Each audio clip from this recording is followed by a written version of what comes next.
new setup. Look at this. I'm gonna have my phone because I got some notes on this bad boy. So I've had my Steam Deck for like 4 or 5 months now, and one of the first things you do when you get a new device or a new gaming console or something like that is search online. You type on your little computer, what are some of the best games to play, what are some of the ones that, you know, play well on this device that you may not have played on your other devices, and you get a lot of the same answers, right? Everyone recommends things like Vampire Survivors, Brotato, Celeste, Apex Legends. The list kind of goes on a little bit, but I wanted to find some games and play some games that maybe are a little bit underrated, and that's what everybody says in the videos. Oh, look, the most underrated games on the Steam Deck, and then they go and list like the most famous games on the Steam Deck that everybody knows about. But this isn't one of those videos.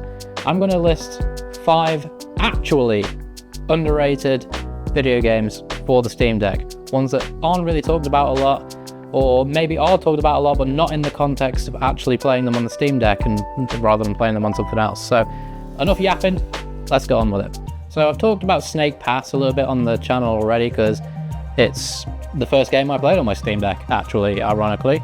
It's wonderful. It's not the longest game, which is a criticism I had when I was talking about it in my original video about the games I played in January. And I'm not going to go too deep in this game because, like I said, if you want to hear me talk about it more, I've already talked about it on the channel. Go check out the January games I played on my Steam Deck or whatever video. Fun controls, unique gameplay mechanics, actually genuinely really good soundtrack.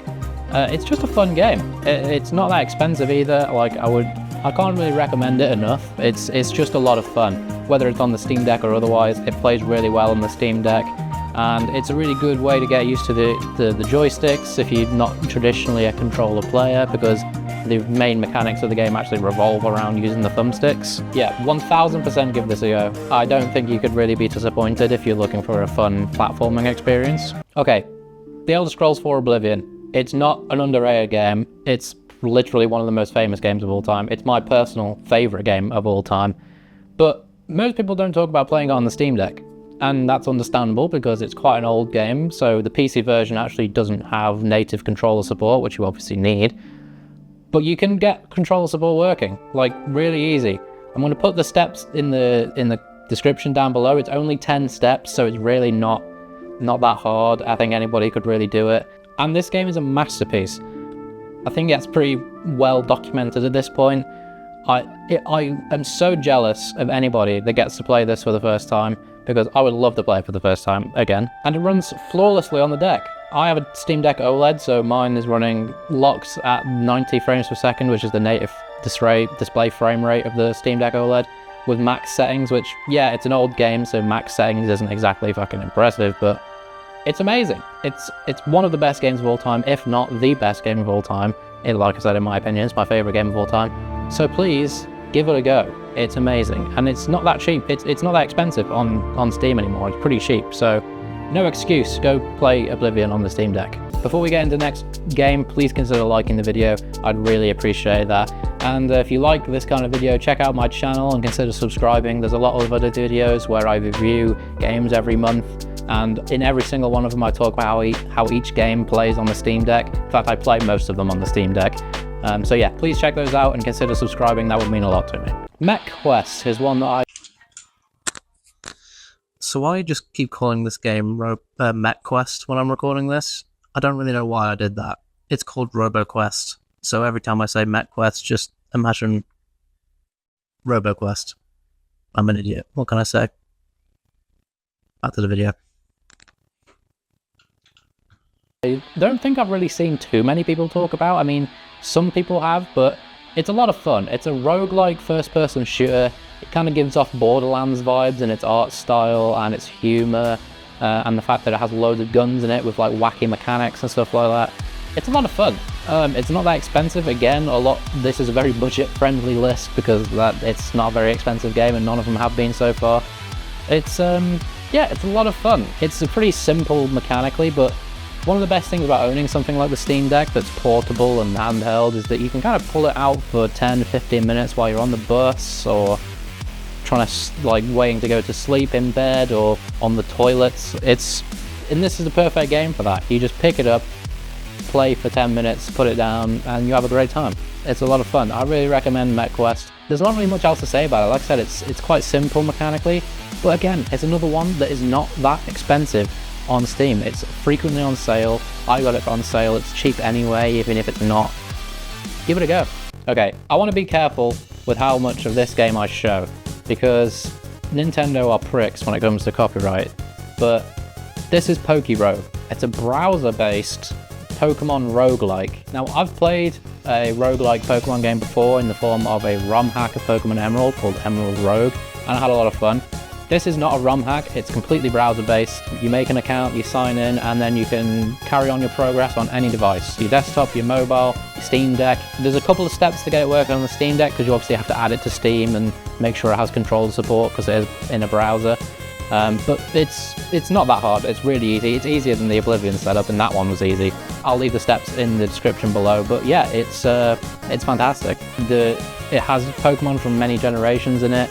It's basically a constant battle where you complete, like, you hit milestones and then it heals your party, but you can pick up potions and stuff on the way. It's great. Can't recommend it enough. When I first played it, I accidentally carried on playing it for 3 hours. And I looked up from my Steam Deck and was just like, oh shit, I've lost my entire afternoon. Whoops. Night Runner's Prologue. This game is just cool. And it's free, so we're carrying on with the budget-friendly list as well. I'm not sure there's a way to really describe why it's cool other than, like, look at it. It's aesthetic personified in a video game. It's got the liquid drum and bass music. It's got the JDM cars. It's got the lights that stream past your screen. It's got the field of view that peels back when you go fast in the car. It's just cool. I mean, this is what I imagine drunk driving feels like. Don't drink and drive, kids.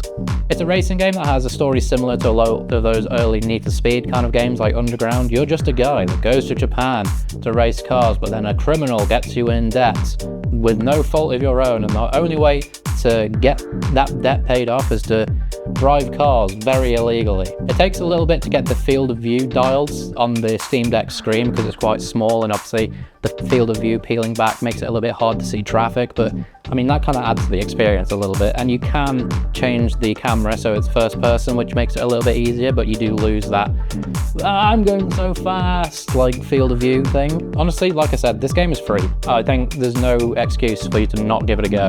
It's just fun. Like, I've been struggling to find a racing game that I actually like playing on the Steam Deck, and this is one of them. It's just fun, you know?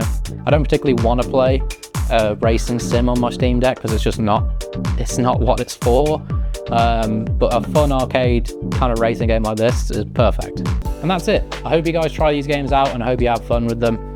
I think it's very important to try out games that are old or perhaps, you know, forgotten about, or games that are not actually talked about a lot, because there's some hidden gems around there. Check me out on my other socials like Twitch and Twitter, and if you want to chat to me, join my Discord. All the links for those will be in the description below. If you have any questions about the games in this video, or you want to chat to me about the technical aspect of setting some of these things up like Oblivion and POKEROGUE, that's the best place to chat to me in my Discord, so check that out as well. And other than that, just enjoy the rest of your day, everybody, and happy gaming. I don't know why I said happy gaming. That's not really on brand. That's not something I'd say. I don't know why I said that. Peace out.